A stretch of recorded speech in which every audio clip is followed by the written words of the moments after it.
So this article was shared on a Facebook group that I'm on with other veterinarians, and I feel like it's so important to talk about.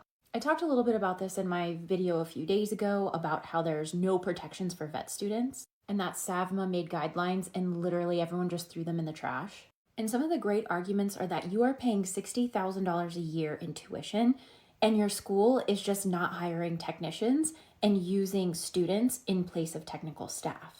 And when students complain, they're told that these nursing skill hours are trying to make them more competent future veterinarians. And the school claims that when these concerns were brought up, they made a bunch of changes and that all this information is outdated. The students disagree. But this is not a weird one-off. In the comments, there's like 200 comments on this. There are people who graduated all the way from like the early 2000s to now saying that this shit is going on at multiple schools, where you're spending 100 hours a week at school between clinics, learning, taking care of your patients. And schools are saying things like, oh, we could hire more technical staff, but then we'd have to increase your tuition by 300% instead of 200%. Keep in mind that some of these schools are $60,000 to $80,000 a year per student with like 120 people in the class.